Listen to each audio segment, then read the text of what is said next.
often do TV movie reviews, but I can't pass up on reviewing Mandalorian Season 2 because I reviewed Season 1 a while back, and I have done reviews of all the Star Wars movies, the prequels, original trilogy, and yes, even the sequel trilogy over here on my Viva Variety channel. I don't know why I put it over here, but it's here. So that's where we put my reviews, along with my news, political stuff. Like I said, Viva Variety. But feel free and check out my Star Wars playlist for all of my Star Wars games that I've played and streamed over on the gaming channel, as well as my reviews of all the Star Wars films, Mandalorian Season 1, as well as Mandalorian Season 2, which is what we're going to get into right now. Plus, coming up in a little bit after the review, I will give my thoughts about the upcoming shows that Disney is planning. So we'll talk about that near the end of the video. Warning, there will be spoilers for Season 2 of The Mandalorian. So I'm going to spoil the hell out of Season 2 of Mandalorian. But for those of you that don't want to be spoiled, I will say this right now. If you enjoyed Season 1, you will love Season 2. Season 2 is as good, if not better, than Season 1 of The Mandalorian. I absolutely loved it. It was great. It was fantastic. There's a lot of really good moments. And some very amazing moments as well. So I can't really say anything else about spoiling Season 2 of The Mandalorian. But if you've never watched The Mandalorian and you're, say, an original trilogy Star Wars fan, you love the Clone Wars, you love the prequels, you loved Star Wars Rebels, you love Dave Filoni and Jon Favreau, well, they're the ones that helm The Mandalorian. And Mandalorian Season 1, I enjoyed that as much as I've enjoyed Season 2 of The Mandalorian. To be honest, I might have enjoyed Season 2 a lot more than Season 1. So, non-spoiler review. It's great. Definitely worth watching if you happen to meet those check boxes. If you're a fellow Star Wars fan of the original trilogy, prequels, Clone Wars, Rebels era, in that ballpark, I think you will like The Mandalorian Seasons 1 and 2. So, spoilers. Let's get into it, shall we? Spoilers. This was a fantastic season. And another reason why I'm happy to do this review is because over on the gaming channel for the past 2 months, every time an episode of Mandalorian came out, I couldn't talk about it. I would just say, yeah, that episode was great. That episode was awesome. That episode was okay. Oh, it was awesome. That's all I could say without spoiling Mandalorian Season 2. And here in this video, I can actually do that. I can actually spoil it because I have warned you all in advance. So obviously, either A, you've also watched Season 2 of The Mandalorian, or B, you don't care to be spoiled and you want me to spoil you if you haven't been spoiled already. So let me know before we continue your thoughts, your views, and opinions about Mandalorian Season 1 and Season 2 below in the comment section. What did you think about Season 2? Did you like it? Did you thought it was about as good, better, or worse than Season 1? And are you excited for Season 3? And what would you like to see in Season 3 of The Mandalorian? So the Season 2 picks up basically not too far after the events of Season 1, where you have Din Djarin, the Mandalorian, along with the child. He has been tasked by the armorer to find the child's people and return the child safely. Meanwhile, you have Moff Gideon.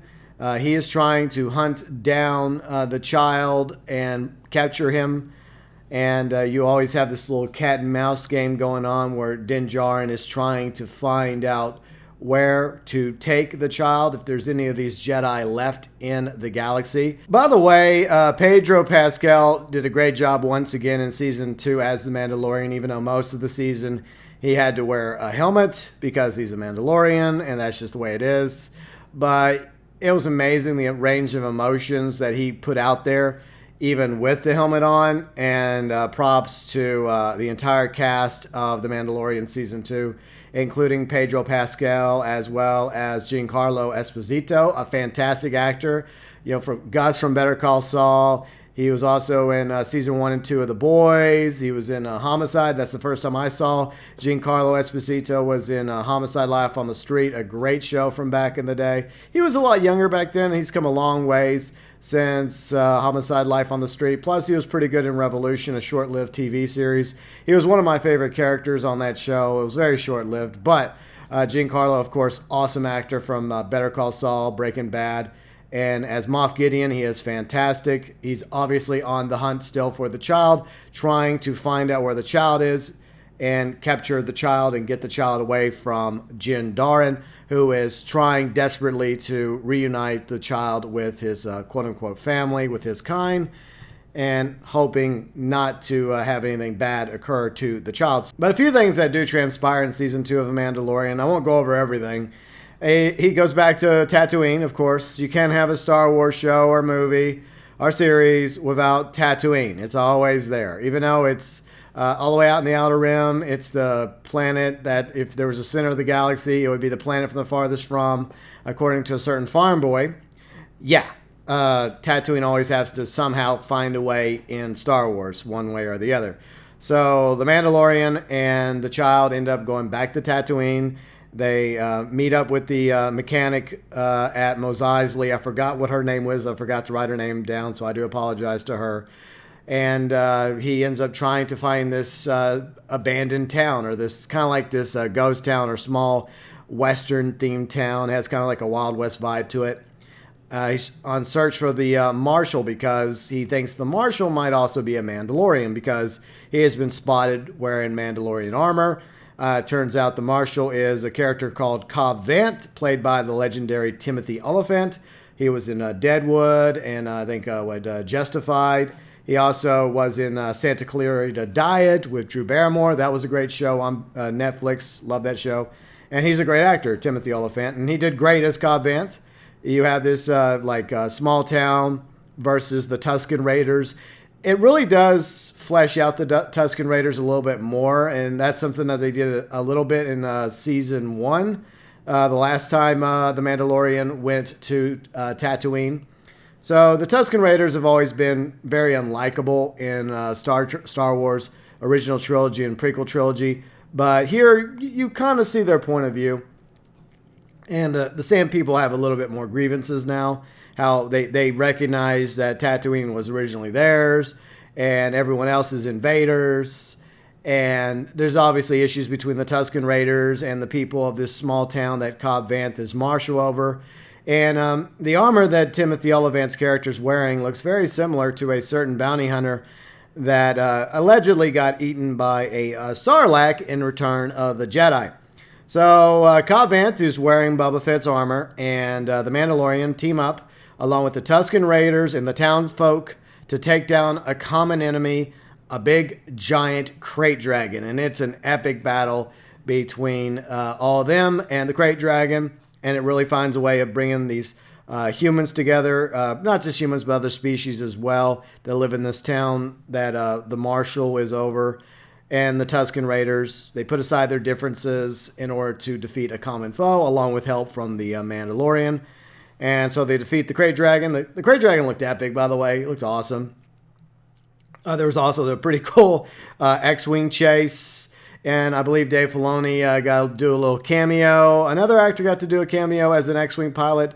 And there was a nice little chase between these X-Wing pilots for the New Republic against the Razor Crest, which was the Mandalorian ship. Some people love it, some people hate it, but sadly the Razor Crest ends up having a sad, tragic end before the end of the season, so rip to Razor Crest before I forget. But the worst episode this season was probably the Ice Planet episode. No, it wasn't Hoth, there was another ice planet, where the Mandalorian, the child, and this frog lady, the Mandalorian was escorting to this water planet. What was it called? Trask? I think the water planet was Trask. But the frog lady has these eggs, and she's trying to get to her frog husband. And he can't go like light speed. He can't go into hyperspace because it'll kill the eggs. And so he has to go light speed, right, through space. And, you know, he has a bounty on his head. Well, his head and the child's head. And, of course, he runs across these New Republic X-Wing pilots. And basically, they're acting like cops, you know. They're like, hey, you know, blah, blah, blah, blah, blah, blah. And then finally, the Mandalorian gets tired of complying, and he tries to run. And it's the Razor Crest trying to outrun some X-Wings. It doesn't end well. So the Mandalorian crashes on the ice planet. And eventually, there's ice spiders. There's a chase. There's a fight. And the Mandalorian, the child, which is eating a lot of the eggs that are in this container. And that upset a lot of people on the social medias. They were really mad about the fact that the child was eating all the frog lady's eggs. He didn't eat all of them, but he did eat a few of them. He was hungry, okay? And they were unfertilized eggs, okay? Most people made the argument that, you know, it's no different than us eating like fried eggs or scrambled eggs. But anyways, maybe he should have just eaten like 1 or 2 eggs, not as many as the child ended up eating. But the X-Wing pilots end up rescuing the Mandalorian, Frog Lady, and the child and the eggs from the ice spiders. And so, because the Mandalorian captured some people aboard a Republic prison ship last season, even though he was part of that raid, he did try to save the life of a New Republic officer in that episode back in season 1. I guess his bounty on him was kind of waived by the New Republic, I guess. And so they go their separate ways. And eventually the Mandalorian, the child, Frog Lady, make it to Trask. I think it's Trask. I could be wrong about that. The water planet. And the water planet must be in like Mon Calamari space because you have Mon Calamari there. You have Corrin there. And of course they share a planet together. And the Corrin are dicks, just like they usually are. Treacherous, deceptive dicks.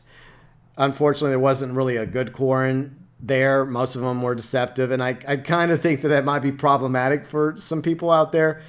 But the Corrin tried to betray the Mandalorian, but he's rescued by some other Mandalorians that happen to show up because he went to this planet to find more Mandalorians after he retrieved Boba Fett's armor. Meanwhile, it is revealed at the end of the Tatooine episode, the Crate Dragon episode, that Boba Fett's in fact alive.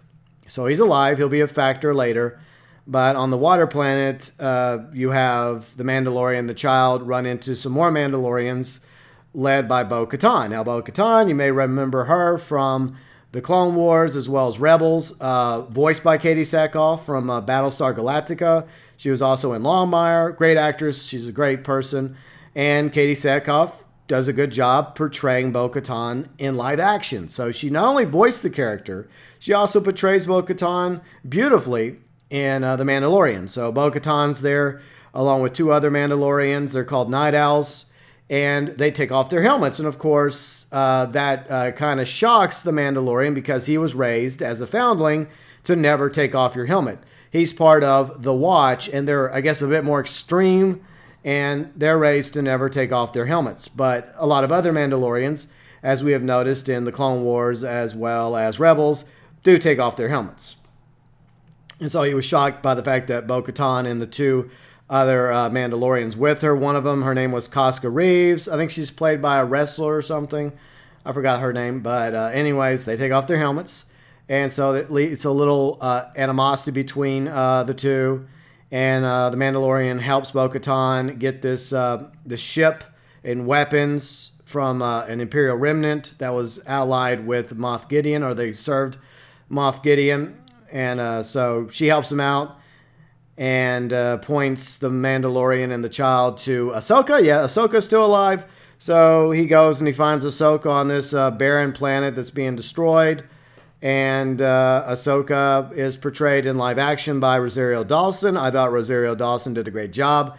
Many years ago, I was one of those that believed that she would be great as a live action version of Ahsoka, and she did not disappoint. So props to Ahsoka. And the live action counterpart, Rosario Dawson, did good. And in the end, she points the Mandalorian and the child to another planet where there's an old Jedi, I guess, like a rock, where the child can sit on a rock and it's really powerful in the Force. And he can call out to another Jedi to train him because Ahsoka doesn't want to train the child. She doesn't want to take on the responsibility, but she thinks that there might be another Jedi out there somewhere that might be willing to do it. So Ahsoka points the Mandalorian and the child to another planet. And it's on that planet that the Razor Crest meets its ill fate and end, being destroyed. But before that, Boba Fett shows up, played by Tamora Morrison. He played Jango Fett in the prequels, Boba Fett's father. Also the donor to the clone army.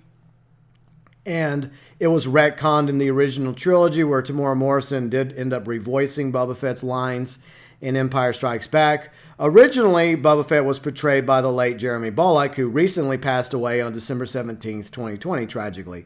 So rest in peace, Jeremy Bulloch, the original Boba Fett. And Tamora Morrison did a great job as an older, more worn, torn Boba Fett. And him and, let's see, The Mandalorian. And by the way, another returning character from Season 1, Fennec Shand, played by Ming-Na Wen. She returns. She was left for dead in one of the episodes, but apparently she was rescued by somebody. That somebody was Boba Fett. So now she has kind of like a life debt to Boba Fett. So it's Boba Fett and Fennec teaming up with the Mandalorian to protect the child against all these stormtroopers that have come out in drop ships. Moff Gideon shows up in his cruiser. The cruiser blows up the Razor Crest, so rip Razor Crest. Before the Razor Crest is destroyed, Boba Fett gets his armor back, and Dark Troopers are deployed by Moff Gideon. They capture the child, unfortunately, which leads the Mandalorian, Boba Fett, Fennec on a quest to try and save the child and rescue the child, whose name is Grogu, by the way. We find out the child's name is Grogu, not Baby Yoda. We learned that from Ahsoka. Oh yeah, going back to Ahsoka real quick. She also managed to give the Mandalorian a Beskar spear, a Beskar staff. So he also had that, which was actually in the Razor Crest when it got blown up. And since it's made of Beskar armor, unlike most of the Razor Crest, it was still okay. So it kind of sucks that the Razor Crest was destroyed. At the same time, the child got kidnapped by the Dark Troopers, by the way. Love that because I'm a fan of the Dark Forces games from back in the day. And I still remember fighting the Dark Troopers as Kyle Katarn on PC back when LucasArts was still a thing. Yeah, member berries. But I do like the new look of the Dark Troopers, and they were pretty intimidating, especially by the end of Season 2. So Razor Crest gone, Ripperonis. Hopefully Season 3, The Mandalorian will get a better ship. But he gets to ride around on Slave 1 because Boba Fett not only has his armor back, and he has a cool sidekick, Fennec Shand, he also still has Slave 1. And that thing is badass. It lives up to the hype of Slave 1 from the original trilogy. And of course, some of you may remember it from the prequel. So it's cool to see Slave 1 again. That's an awesome ship, by the way. No, I don't think that the Mandalorian will end up with Slave 1. You think Boba Fett's going to part with that? No. So they kind of also answer the question about whether or not Boba Fett is technically a Mandalorian or not. They imply that his father, Jango Fett, was a foundling, which means that by right, the armor belongs to Boba. Even though Boba later on, whenever he's confronted by Bo-Katan in the last episode of the season, he says, I never claimed to be a Mandalorian. So he's kind of a Mandalorian, but he's kind of not a Mandalorian, but he's still a badass bounty hunter in his own right. So there you go. So bad news, the child's been captured and Razor Crest is destroyed, which means that the Mandalorian has to hop on board the Slave 1 with Boba Fett and Fennec. They go back to Navarro. By the way, there's been several trips to Navarro and returning characters. Let me mention some of them. See, Fennec Shand, I mentioned her, played by the lovely Ming-Na. Then Mayfield comes back. We'll talk about Mayfield in a minute. Played by the hilarious, smart-ass Bill Burr. Love Bill Burr. Cara Dune returns, played by the tough, thick, lovely, badass Gina Carano. And Kreef Kargan, Carl Weathers, he returns as well for at least one episode. So we get some more trips to Navarro. And whenever, see the Mandalorian and Boba Fett, Fennec go to Navarro aboard Slave 1. Cara Dune joins them. They go off to like a scrapyard planet where old TIE fighters and Imperial tech is being scrapped and repurposed by prisoners of the New Republic, including Mayfield. You may remember Mayfield from Season 1. He was one of those that tried to board that New Republic prison ship. But Mayfield gets a little redemption arc here because he goes along with Cara Dune, Boba Fett, along with Fennec and the Mandalorian to find out the location of Moff Gideon's cruise ship. So that was a pretty good episode. And it really does flesh out Mayfield's character, makes him a lot more likable. So he gets a little bit of a redemption arc in Season 2 in the episode that Bill Burr was in. And Bill Burr did a great job, by the way, along with all the other actors and actresses. So all this leads up to the final confrontation between everyone that's coming to rescue the child, Grogu, from Moff Gideon. And you have Slave One, you have a Lambda shuttle, and you have this boarding party.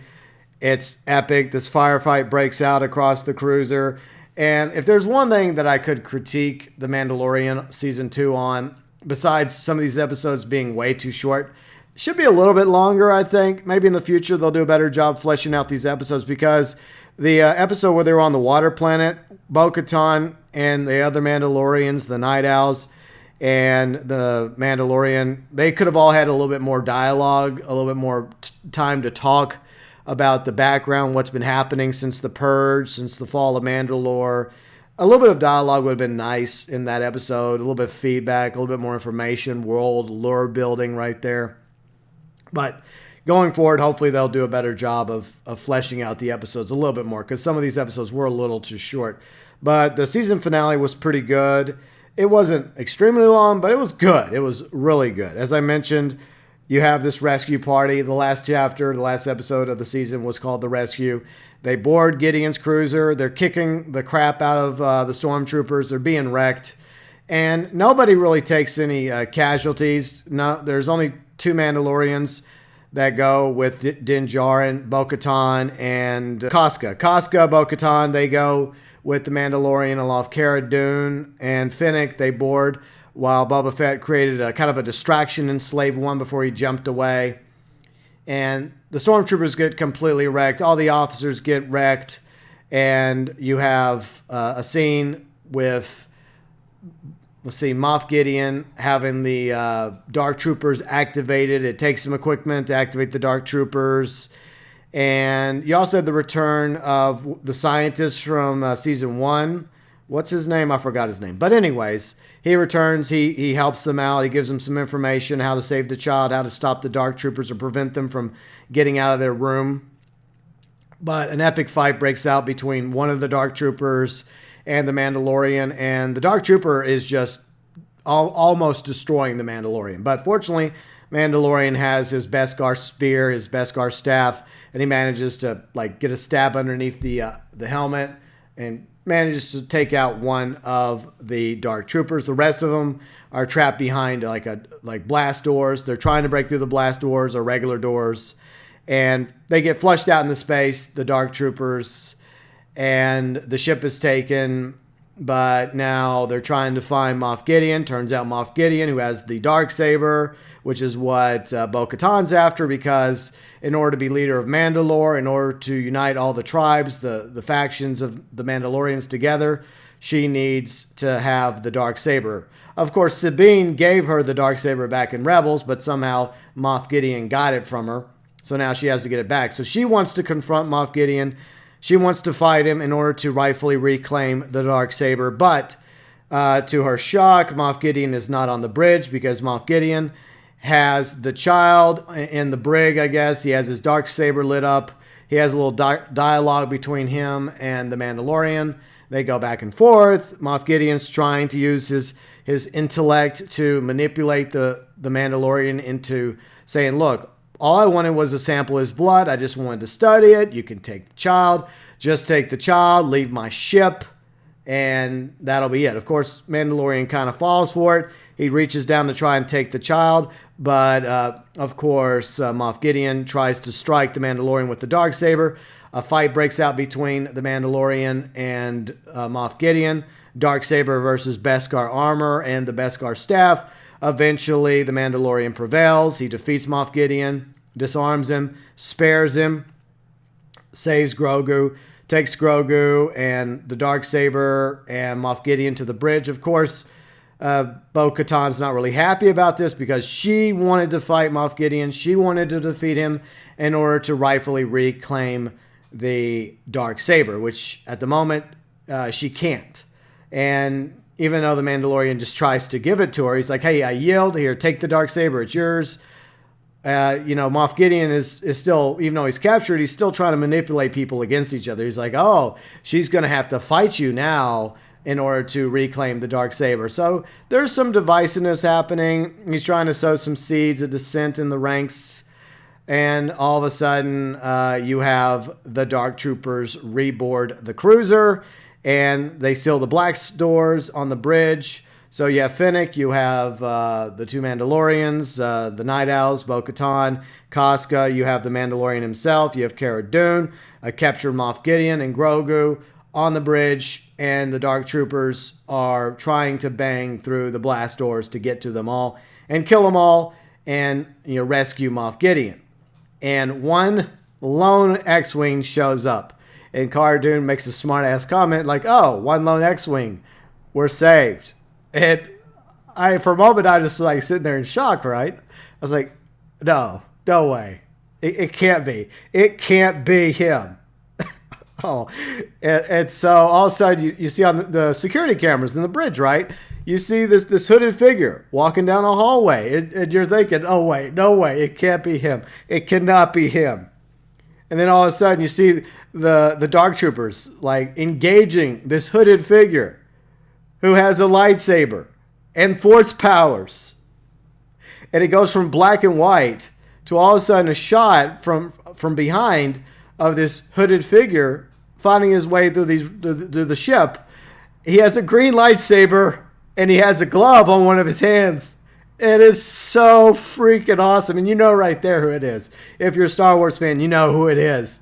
He is destroying the Dark Troopers. He is tearing through them like they're nothing, like they're clankers, like they're freaking B-1 battle droids. He is destroying them. And then you have an epic hallway scene, similar to Rogue One with Darth Vader and the Rebel troopers.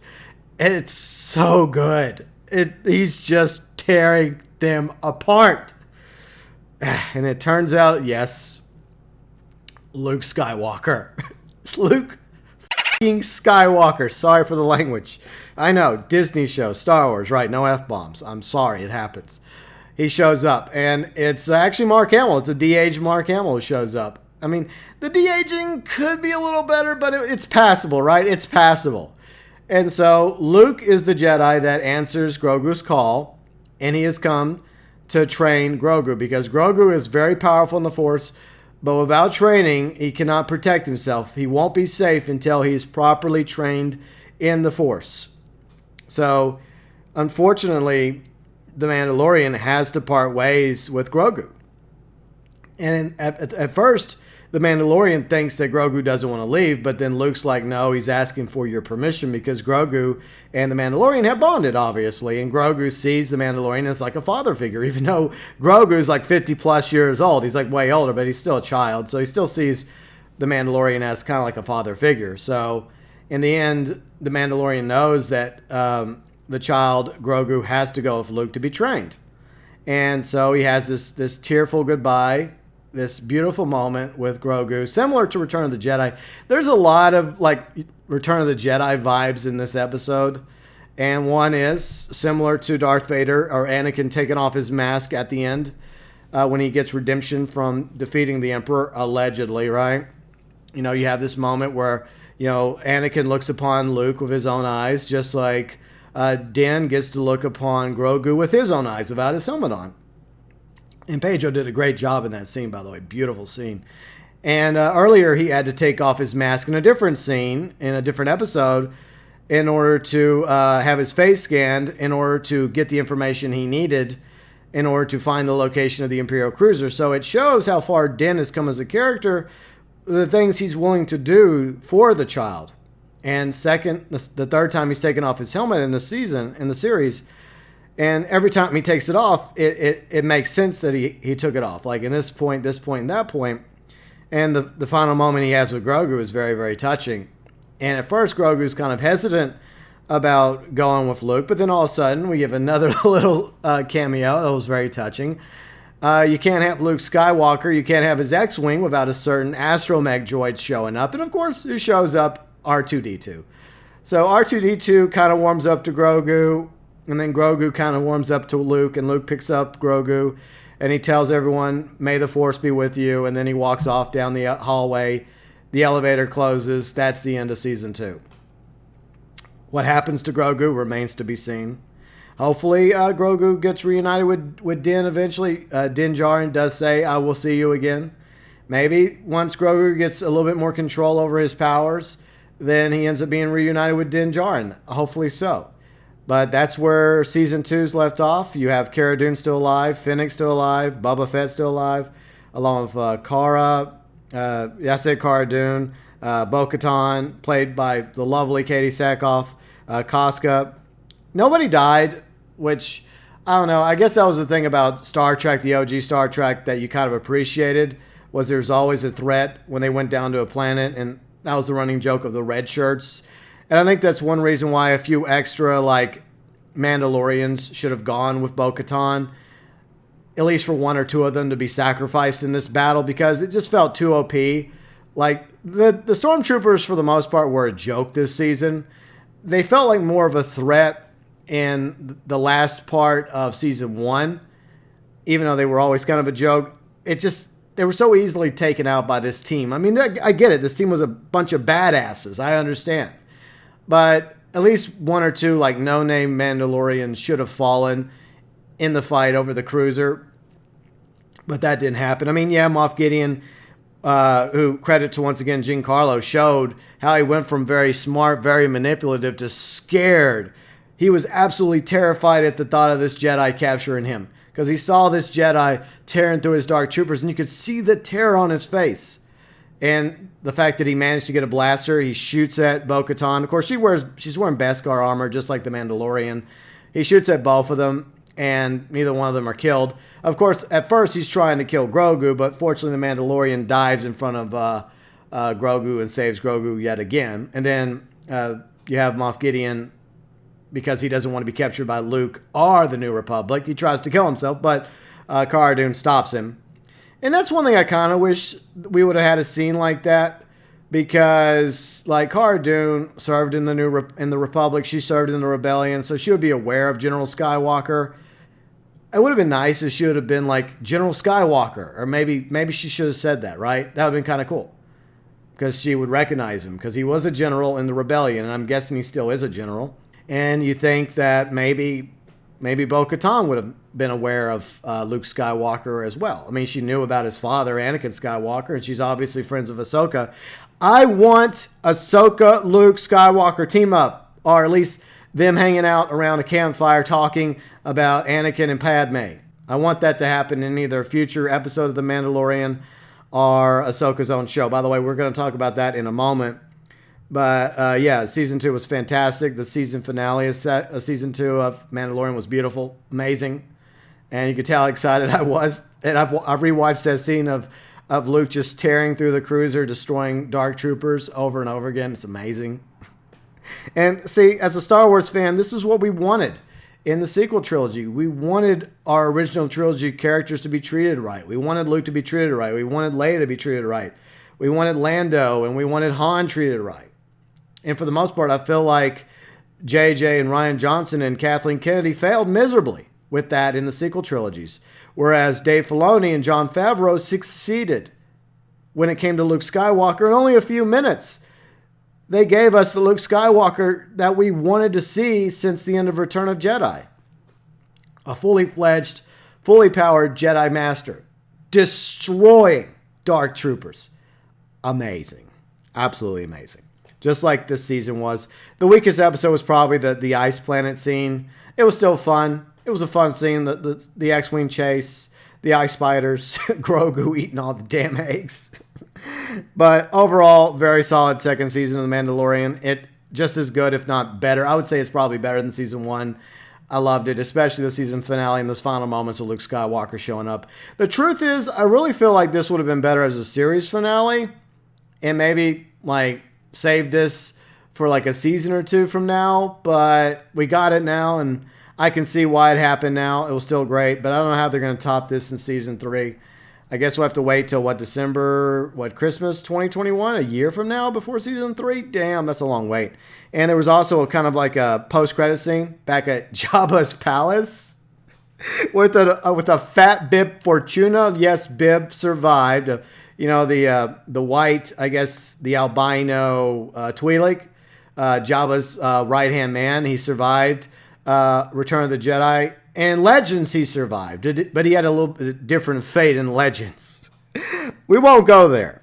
But yes, just like in Legends, Bib Fortuna managed to get off the barge before it blew up. And just like Boba Fett managed to escape the Sarlacc after he got eaten. We still don't know exactly what happened there, but obviously Boba Fett escaped. So Bubba, fully armored, repaint armor, along with Finnick. They show up to Jabba's palace. I guess it's Bib Fortuna's palace now against Fat Bib. They kill all of Bib's guards. Bib is trying to be like, "Oh, Bubba, you're alive. There were rumors of your death. I thought you were..." Bubba wastes no time in killing Bib Fortuna and just knocks his fat ass body off the throne. He sits right on the throne, and Finnick, she like grabs like some booze and she chills right beside him. It was a pretty good scene. So I guess there's going to be a spin-off or something. It's going to be called The Book of Boba Fett. I don't know if that's supposed to be season 3 of The Mandalorian, or else he's going to play a larger role in season 3. Him and Finnick and maybe The Mandalorian. I don't know how that's going to play out. I guess we're going to find out eventually, but I wouldn't mind there being a Boba Fett spinoff or a limited series with him and Finnick doing their thing. So they did a great job. I love the chemistry between Tamora Morrison as well as Ming-Na. They did good. I like it. I like Finnick and Boba Fett team up. It's good. And what happens between the Mandalorian, Din Djarin, and Bo-Katan. They still have a little matter of that Darksaber. That issue, yeah, still yet to be resolved, but I'm sure it will be probably in season 3. I don't know how they're going to do that. How are they going to justify the Mandalorian handing over the Darksaber to Bo-Katan? He tried that already. That didn't work. They had to settle it in combat. I guess we'll just have to wait and see. But great second season. And for the most part, it was good start to finish. Some of the episodes could have been longer, though, as I mentioned. And there should have been... I guess, like I said, I think they made the Stormtroopers too much of a joke in some of these episodes. There should have been some hero casualties, some red shirts taken out here and there. Unfortunately, there weren't. That would have made the Imperials a little bit more of a threat, well, the Imperial remnant. So I guess Moff Gideon's been captured. Oh, yeah, another surprise that was mentioned in the episode with Ahsoka is the fact that Ahsoka is after Grand Admiral Thrawn. And I think that Grand Admiral Thrawn's going to play a role in the larger new Star Wars universe that they're building on Disney+. So Mandalorian Season 2 was great. Even better than Season 1 the more I think about it. Both were good, by the way. So I think what we're going to do is we're going to move over real quick before we wrap up from The Mandalorian Season 2 to the shows that they announced. Quite a bit of shows. Mandalorian's going to continue. I don't know for how much longer, another season or two perhaps. But there's also going to be some spin-off shows. I don't know what that Boba Fett show is going to be. Is it going to be a continuation of Mandalorian? Is it going to be its own like short-lived miniseries? I guess we'll find out. But they're also going to have 2 other shows, Rangers of the New Republic. Some people are speculating that this is going to be Cara Dune's show. Maybe Cara Dune, maybe Bo-Katan. Maybe they're going to be teaming up together. I would love to see that. Katie Sackhoff and Gina Carano doing a show side by side, along with the actress that plays Casca. Okay, girl power.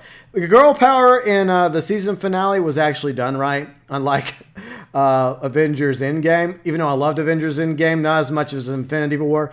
Off topic, I know. A lot less cringe was the girl power in Mandalorian. It was believable. But Rangers of the New Republic is interesting. Set in the same timeline as the Mandalorian, plus Ahsoka is going to be a series with Rosario Dawson. I guess she's going to be going after Grand Admiral Thrawn. Will he be just the baddie in the Ahsoka series, or is he going to be the new baddie in Ahsoka, Rangers, as well as Mandalorian? I guess we'll have to wait and see. There's also going to be a prequel series to Rogue One featuring Andor. So that'll be, I don't know, it looked okay.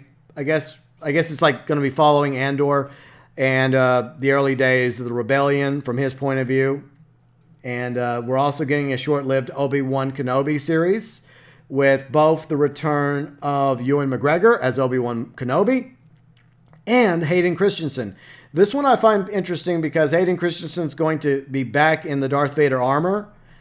And, well, obviously he doesn't sound like Darth Vader. That's James Earl Jones, although I have to get a different voice actor, probably a different voice actor, to play Vader in the Obi-Wan Kenobi series or short-lived miniseries or whatever it's going to be, limited series. And they're talking, like Kathleen Kennedy mentioned a rematch, and I don't think that can happen because, well, maybe, I don't know. Maybe it's simply going to be like some forced chatting, maybe like a little forced Skype between Obi-Wan and Vader back and forth. I don't know how that's going to play out. Maybe there'll be some Clone Wars flashbacks with a younger, like, well, not younger Anakin, but Hayden dressed up looking like between like episode 2 and episode 3, Anakin Skywalker with the hair, and Ewan McGregor as a younger Obi-Wan. Maybe that's a good way to bring in Ahsoka and establish once and for all that Ahsoka was in fact Anakin's Padawan, even though the Clone Wars is canon. A lot of people are like, come on, Anakin didn't have a Padme. He did have a Padme, obviously, but he didn't have a Padawan. Yeah, he actually did. It was Ahsoka. And Ahsoka somehow survived. I won't spoil that for all of you that never watched Clone Wars or Rebels, but yeah, she also obviously is a Mandalorian. And like I said, I want some interaction between Ahsoka and Luke. I want that. I want an Ahsoka-Luke team up, and I want a moment where Ahsoka, Luke sit by a fire, and Luke, all he has to do is say, tell me about my mom and dad. Because she obviously knows about his mom and dad. Tell the boy about Padme and Anakin. Yeah, tell Luke about Padme and Anakin. Come on. Come on, Ahsoka. I want to see that happen. So the Obi-Wan Kenobi series is interesting. Bad Batch is actually a spin-off of the Clone Wars because it follows the Bad Batch, and I think it starts around Order 66, so that'll be quite interesting. I don't know so much about Visions or Acolyte. I think one or both of those shows might take place during the High Republic era, and I don't know if those will be any good or not. There's also a younger Yoda, an actual younger Yoda, because it's set several hundred years before the first episode, the prequel trilogy. So High Republic, it's not the same as Old Republic, but we'll see how that goes. So I think one or both those shows might be High Republic shows. Lando, I don't see the point of the Lando show because Billy D. Williams is a little long in the tooth, unfortunately. He's still charming, of course. Are they going to bring back Donald Glover to reprise the role of a younger Lando? Are they just going to simply recast Lando with somebody else? I'm curious how that show's going to work out. I think it's going to probably be a limited show. And then you have Droid Story, which I guess is going to follow some droids. I think it's supposed to also follow like C-3PO and R2-D2, so more time with R2 and C-3PO, so that will be quite interesting. And finally, the only movie that they officially announced is Rogue Squadron, and I think Rogue Squadron is actually going to take place after the sequel trilogy, after the events of Rise of Skywalker, so like it or not, the sequel trilogy is still going to be canon. I don't think they're going to wash it away. I think they're going to try and do things with these shows to try and save the sequels, try and improve them. I don't know how that's possible, but they'll try. In the words of Anakin, you will try. So Rogue Squadron, which obviously I love the Rogue Squadron video games from back in the day. This is being done by the same director of Wonder Woman, I believe. So that might be good. I think that Rogue Squadron will be set after the events of the sequel trilogy. Whether or not they have the actor that plays Wedge Antilles come back. He did have a cameo in Star Wars Squadrons. And he also has a cameo in Rise of Skywalker. So they could have an older Wedge return for Rogue Squadron as a new trainer, new teacher for the new Rogue Squadron of the New Republic. Maybe taking out whatever's left of the New Order. I don't know. But I guess we'll just see how that movie and all these other shows go for the future of Star Wars. I feel like this is kind of an oversaturation, and there's a danger there in having too many of these shows or limited series shows running side by side. But at the end of the day, if you put Dave Filoni and Jon Favreau in charge and just leave Kathleen Kennedy as, I guess, a figurehead where she's just as a she's in charge in name only until her contract runs out, and then she can just walk off into the two sunsets of Tatooine. That's fine by me. But I do want to see Kathleen Kennedy officially retire and officially leave Lucasfilm and be replaced by someone else. Even if she has no say or real control anymore, I just still want her to leave. And I'd rather Jon Favreau or Dave Filoni or even Kevin Feige take over the reins of Lucasfilm going forward. But we'll see how these shows play out for better or worse. I think Bad Batch is coming in 2021, and I think obviously Season 3 of Mandalorian December 2021. And I think the same can be said about the Book of Boba Fett. All these other shows are probably a little bit further along from being made because of the bug that slowed some things down as well. But anyways, hopefully those shows will be decent. Let me know below in the comment section, for those of you still here, your thoughts about Season 2 of The Mandalorian, as well as the direction you want to see Mandalorian go into Season 3. Will we see Grogu again? Probably. We'll probably see Grogu sooner or later. Which of these shows are you excited about? Which of these shows are you kind of concerned about? And which of these shows do you not really care about at all? Your thoughts, your views, and opinions about Season 2 of The Mandalorian, Season 3 of The Mandalorian, and all these new Star Wars movies and shows that they're working on. As always, welcome below in the comment section. And as always, may the Force be with you.